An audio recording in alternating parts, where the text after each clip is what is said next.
Down the hatch! Kingdom Hearts 1 was a game. Fun game. I liked it.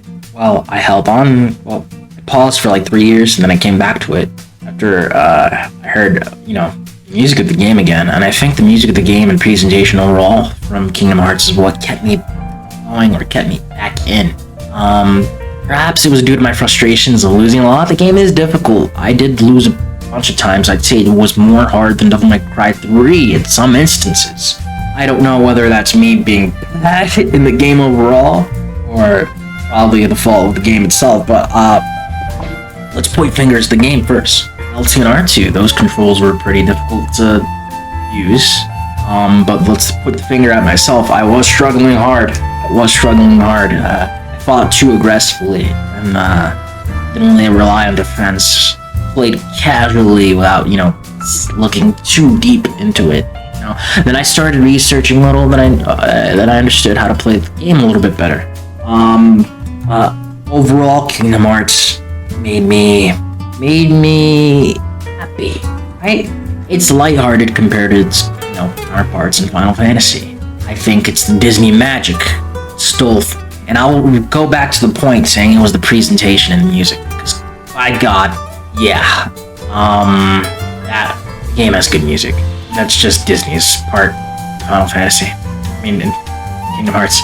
But overall, story is convoluted if you try to, map out the entirety of the whole franchise. But if you scope it down to its bare basics of Kingdom Hearts 1, try to save Kairi and Riku from the Heartless that destroyed your world.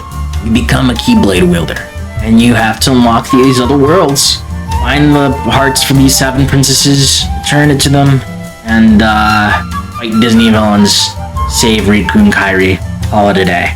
Then this guy named Ansem, Seeker of Darkness, comes out of Riku. That's what confuses me a little bit. If you look at it in terms of Kingdom Hearts removing holes in a Hort thing out of the way. I haven't played those games yet. Only saw it through YouTube. But yeah. Overall, it was cool seeing Final Fantasy characters interact with Disney characters. Thought that was pretty funny, but it made it believable. And there were some moments where you just remember, oh yeah, forgot anime and Disney are interacting with each other. So sometimes the dialogue was a little clunky, sometimes the dialogue was good. Gameplay wise, I played more defensively at the end because I was a lot more aggro and was kind of underleveled. I just wanted to get the game done. That was my mistake. I went back to grinding and all that. I fought Sephiroth, so that was worth it. I lost terribly. I don't think I'll 100% the game, but it was fun fighting Sephiroth at least. So, seeing the Keyblades and all that stuff was pretty cool, but each Keyblade has their own unique design and everything, their own unique ability. By the time I got the Chocobo sword or whatever, the Final Fantasy Keyblade, I felt unstoppable. That's when I went back to being aggressive. I just kept losing a Dark Riku.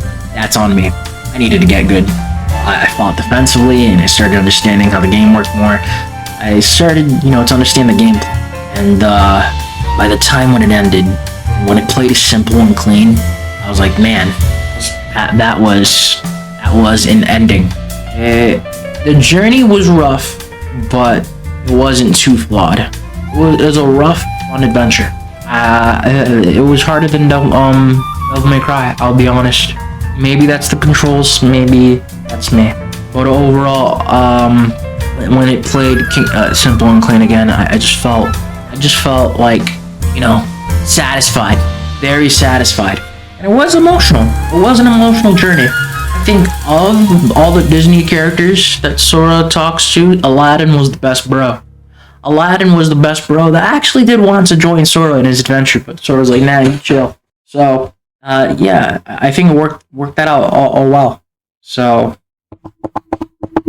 I'll see you soon in Kingdom Hearts 2 this summer. This summer, probably. I don't know. But, Kingdom Hearts was a fun game. And, the voice acting wasn't too bad. But it was a fun game.